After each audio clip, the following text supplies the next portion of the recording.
In the last videos we described Hashimoto thyroiditis and talked about the role of selenium, vitamin D, and gluten in the disease according to a review study published in 2017.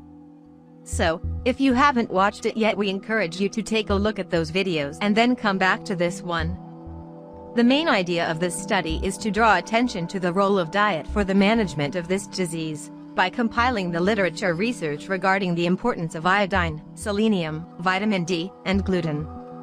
For simplicity purposes, in this video we'll focus on the role of iodine, but again, we encourage you to watch the other videos as well.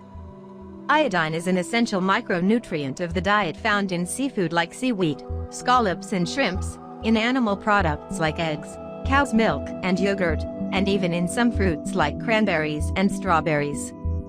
It is required for thyroid function and synthesis of thyroid hormones, and the recommended adult daily iodine intake is 150 micrograms, increasing to 250 micrograms in pregnancy and lactation.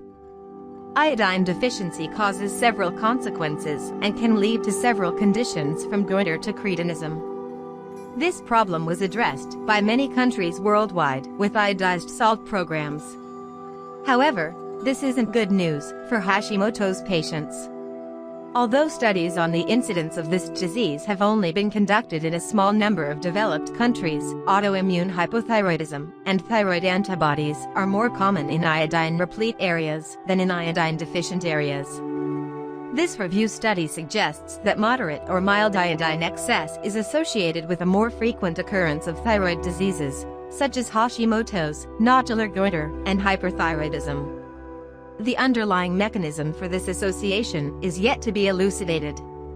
A recent study suggested that the death of thyroid follicular cells seen in Hashimoto's development is likely caused by suppression of autophagy activity, which is the natural mechanism of the cell that removes unnecessary or dysfunctional components.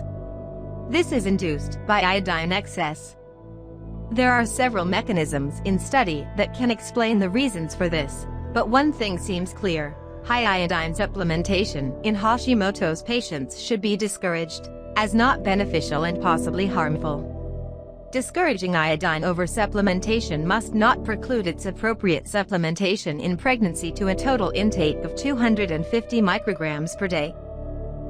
Before we conclude, please don't forget to subscribe to our channel if you're curious about science applied to health issues, and hit that bell icon to receive the notifications every time we upload a new video. In summary, several studies seem to associate iodine excess with thyroid problems, including Hashimoto's. But we also know iodine deficiency can cause other thyroid conditions. Balance seems to be key. Nevertheless, patients with Hashimoto's must check their iodine levels and only supplement when in deficiency.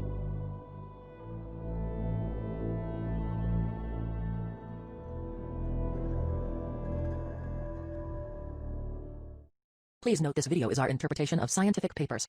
It is merely informative and doesn't constitute any form of advice. If you have any health issues or concerns, please contact your physician or licensed health professional.